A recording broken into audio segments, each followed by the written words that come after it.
সকালবেলা ঘুম থেকে উঠে আগে তাড়াতাড়ি ঘরটা গুছিয়ে নিব, কারণ একটু পর মেয়েকে নিয়ে যাব একটু বাইরে। ভাবলাম যে বাইরে যেহেতু যাবই, তাই আগে ঘরটা গুছিয়ে নেই। ঘরটা পরিপাটি থাকলে মনটাও ভালো লাগে। আজকে ধোয়া একটা চাদর বিছায় নিব খাটে, কারণ যেটা বিছানো আছে ওইটা আবার ময়লা হয়ে গেছে অনেকটাই, তাই এটা উঠাইয়া ধোয়া একটা বিছায় দিব। আমার কেন জানি এই ঘর গুছানোর ভিডিও আপনাদের সাথে শেয়ার করতে খুবই ভালো লাগে, কারণ আপনারা এই ভিডিওটাই বেশি পছন্দ করেন। তাই আমাকে যারা যারা ভালোবাসা দিয়েছেন, আপনারা আমাকে যে কয়জনে চিনেন না কেন, শুধুমাত্র এই ভিডিও দেওয়ার জন্য আপনারা আমাকে পছন্দ করেন। আমি সবসময় চেষ্টা করি আপনাদের সপ্তাহে একটা হলেও ঘর গোছানোর ভিডিও দিতে, কারণ আপনাদের এই ভিডিওটা এতই পছন্দ যে আমি বলেছিলাম যে আমি এই ঘর গোছানোর ভিডিও আর দিব না, কিন্তু টিকটকে, ফেসবুকে অনেক আপুদের থেকে আমি সাড়া পাইছি যে না আপু, তোমার এই ভিডিওটাই বেশি ভালো লাগে, এটা সবসময় দিবা। এই ভিডিও তার প্রতিদিন দেওয়া যায় না, তাই এখন থেকে ভাবছি সপ্তাহে একদিন হলেও এই ধরনের একটা ভিডিও আপনাদের জন্য মেক করব। আমার এই ঘর গোছানোর ভিডিও না দেওয়ার একটা কারণ ছিল যে আমি যদি রেগুলার এরকম একটা ঘর গোছানোর ভিডিও দেই, তাহলে প্রতিদিনে আমি ভিডিওতে আর কত ধরনের ভয়েস দেওয়া যায়। তাই আপনাদের কাছে আমার একটা রিকোয়েস্ট যে আপনাদের যদি কোনো জীবন কাহিনী থেকে থাকে,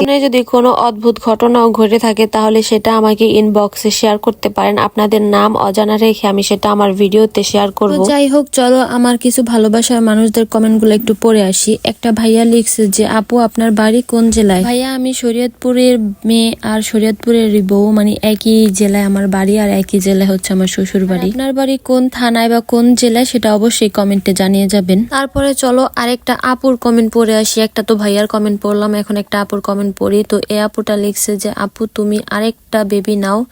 আপু, আমার একটা বেবি, আলহামদুলিল্লাহ। আমার মেয়ে এখনো ছোট, ও এখনো বড় হয় নাই। ইনশাআল্লাহ আমার মেয়ে যখন বড় হবে, আমার যখন মনে হইব যে না আমার আরেকটা বেবি নেওয়া দরকার, আল্লাহ যদি চায় তাহলেই হবে। তো তোমাদের ধন্যবাদ এত সুন্দর সুন্দর কমেন্ট করার জন্য। তোমরা যে আমার নিয়ে এত ভাবো, এটা দেখেও আমি অনেক খুশি, হ্যাপি যে না ঠিক আছে, আমি এত কষ্ট করে ভিডিও বানাই, এটা আমার স্বার্থ। আর হ্যাঁ, তোমরা কিন্তু অবশ্যই বেশি বেশি কমেন্ট করবা, কারণ পরবর্তী ভিডিওতে তোমার কমেন্টও আমি রিপ্লাই দিতে পারি। তো আল্লাহ হাফেজ।